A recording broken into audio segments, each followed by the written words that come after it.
How's it going, everyone? Hades is officially here in Disney Speedstorm. As you can see in the seasonal events tab, there are two brand new limited events, the Underworld Cup and Across the Sticks, and both of these will allow you to unlock and upgrade Hades as well as get a ton of other rewards in Disney Speedstorm. It's really exciting.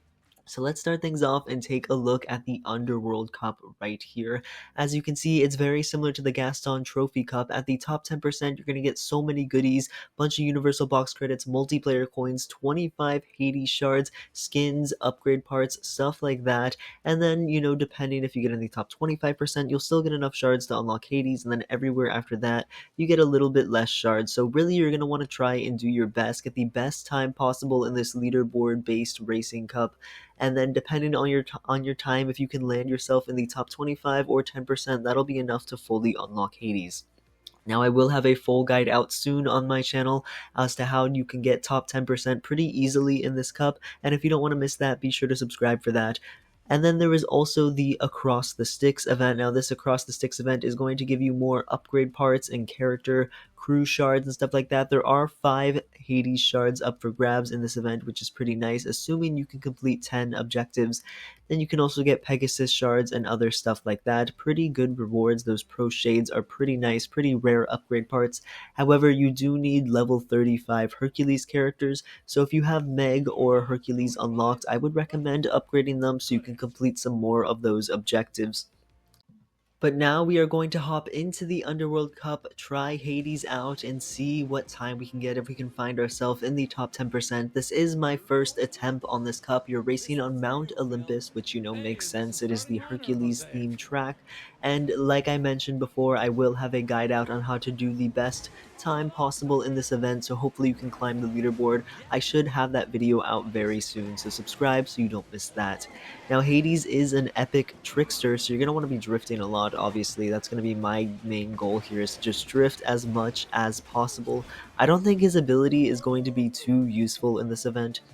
For those who don't know, who haven't tried Hades out in local free play or private track, his normal activation of his ability, basically what it does is he just sits back and relaxes, and anytime he passes a racer, he gets a nice nitro boost, which is pretty cool. As you can see right here, Hades just sort of relaxing. It's not going to be very useful because I'm not passing anyone, I'm in first place. And then his charged activation, what it does is Hades becomes really hot-headed and angry, and anytime somebody passes him, he sets off like this fiery explosion. So pretty much what you can do is kind of gatekeep your place. So if you're in first place and you use his charged ability, he'll become really hot-headed, and anyone who tries to overtake him, passing him, and getting into first place, he'll be able to stun them. Now, neither of those abilities are really useful in this cup because you're not really passing any racers and no racers are passing you, but they can be pretty decent in ranked multiplayer. I don't think his abilities are the best, simply just because, you know, if you have a shield or a cloak or anything like that that can keep you immune, the fire is not going to do much, and the nitro boost is just kind of underwhelming, and it's also not good if you're in first place anyways. But yeah, I'm really curious to see where Hades will actually end up once I make a new tier list, where he'll actually be placed at, because he is a really interesting racer. I don't think his stats are quite good enough, or his abilities, to be honest. I think he's going to be rather underwhelming. Personally, I would place him in like the C tier probably. I just don't see Hades as being a really competitive, super viable option. However, like most racers in the game, I think if you invest a lot of time into Hades and getting good with him, you can see some decent results. But there we go, we finished our first attempt at the Underworld Cup. First place, a time, pretty good time, under 2 minutes there, just barely. We'll see if that lands us. There we go, we are in the top 10%, position 109. So currently we're set up to get these rewards. Obviously, I'll be playing this cup for the next couple days. While it's here, you get 3 tries every 8 hours, which is super nice. So keep using all of your attempts for this cup to try and improve your time, get yourself solidified in the top 10%. You do have 9 days, which is quite a long amount of time. You get a lot of tries in if you keep playing. But now let's hop into the Across the Sticks event. You are going to need a Hercules racer, and then Hercules and Meg themselves both have their own unique objectives, and some of the hardest ones do require you to be at level 35, or at least that is the recommended level. So if you have Meg or Hercules unlocked, I would recommend upgrading them so you can complete some more of these objectives. We're gonna hop into it as Hercules though, and try and get our hands on those 5 Hades shards that you do get after completing 10 objectives, but obviously you want to complete all 20 if possible, because getting 5 Pegasus shards for Hercules is actually pretty nice. Any epic crew member shards, especially for those base game racers, are really, really important. Now, I'm not too exactly sure what my objectives here are, so I'm just gonna stun people and use all the abilities that I can. Looks like Jumba stunned us. Unfortunately, they did remove Jumba from the leaderboard events like the Underworld Cup, but unfortunately, Jumba was not removed from events like this across the sticks, and he can be very annoying at times. I accidentally missed my side bash there into Mickey Mouse, but using the Charged Pegasus, we should be able to get a couple stuns. There we go, 3 people in a row. Hercules has a really fun ability to use, to be honest. He's not the best racer in the game, but he is fun to play as. Okay, then we got stunned by Jumba and hacked at the same time, which is unfortunate. Even my Hercules at level 35, these cups are still not easy. I probably won't have to upgrade him anymore because I am at the recommended level, but taking your Hercules above 35 if you somehow have a 4-star or higher Hercules is never bad, just so you can complete the objectives super easily. Now, another good thing about this event is, unlike the Gaston Cup, the no one races like Gaston, where most free-to-play players did not have Bell or Beast unlocked just because their shards are so rare, and yes, they're giving Beast shards in the Season Tour, but there still weren't that much readily available. Now, in this cup, we have Meg as a playable option, and Meg is pretty easy to unlock because 1, she is a common racer, and 2, they gave out, I believe, I don't know if they gave out fully 10 shards, but they did give out quite a few in the Season Tour in order to unlock and start starring up Meg, which is nice.